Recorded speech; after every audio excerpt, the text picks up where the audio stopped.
We have this new rule coming about, and what that is if you stand up in any way in class, it has to be in base, okay? So in order to, when you stand up in class, you must stand up in base, otherwise you get 5 push-ups. Now, why do we want you to stand up in base?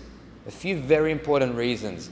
Firstly, it helps you understand the benefits of good structure. Now, good structure is being able to utilize your skeleton in an effective way. Now, when you stand up in base, you use your skeleton relative to the ground, and that's what allows you to come up rather than a lot of muscular force. You become more efficient when you stand up in base. Now, maybe when you're younger and it doesn't affect you so much and you've got some healthy knees and you've got healthy joints, that's not a problem for you.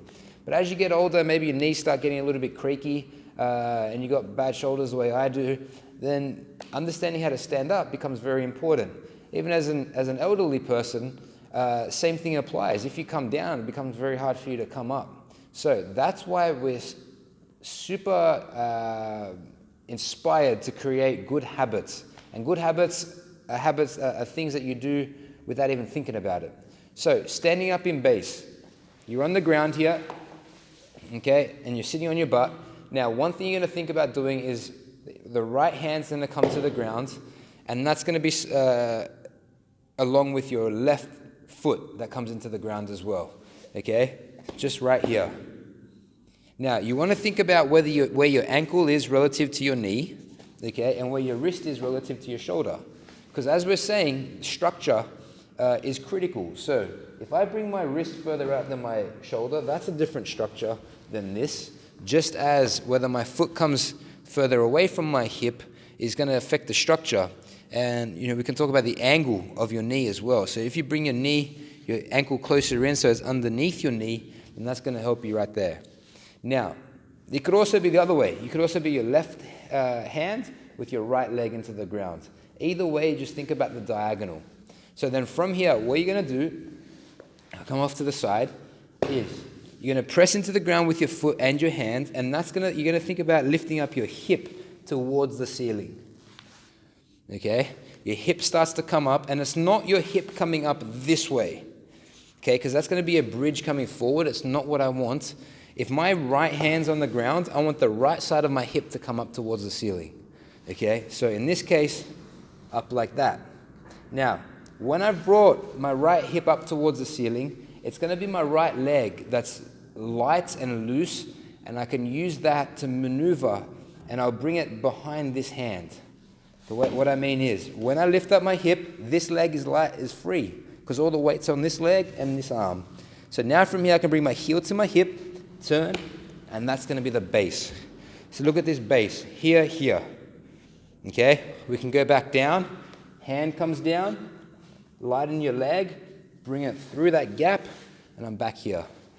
You can look at it from this side.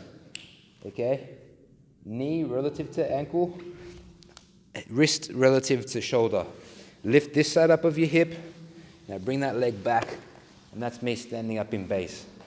Now, that's how to do it. Here, an application of it can be in self-defense, okay? You can have somebody coming up to you, and you might not know who they are, you might not be ready for a fight, or you might not need to fight, but you're always prepared, okay? And you're always sure of your safeties. Your safety isn't something that you take for granted. So that's why it's a very good idea just to practice this and to make it a habit, because you never know when you'll need it. For example, maybe these blue mats represent at the beach. I'm in Bondi Beach and I'm coming along. Maybe I'm lying down, I come and I sit. Now, somebody comes up to me over here, big bad Taryn. Taryn, say hi to everybody.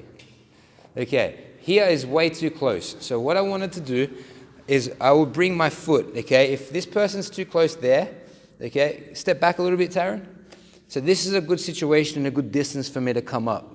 So when I'm trying to defend myself and just stay safe against this person who may want to hurt me, may not, okay, either way, what I'll do is I'll keep my elbow connected to my knee, okay, and I'll lift myself up right here. This can serve as a distance manager, Okay? Now from here, I lift up my hip and I come back.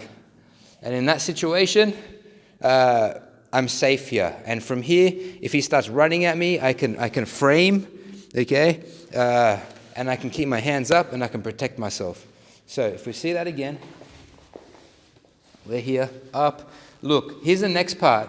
If I want to create distance, I bring my hip up, this leg comes back, but then this front leg is also going to do a little bit of a hop. That's the second step that you can start to practice. Hop up and then come back. And that creates much better distance between me and somebody that might want to hurt me, but somebody that might also just want a lighter, might want a hug. Who knows what he wants, okay? But we can always stay safe, and that's the most important thing that we're going to do. Hope that helps. Stand up in base, the new rule. Hi, Jiu-Jitsu students, make sure you do it. Otherwise, there's 5 push-ups, which is all good anyway.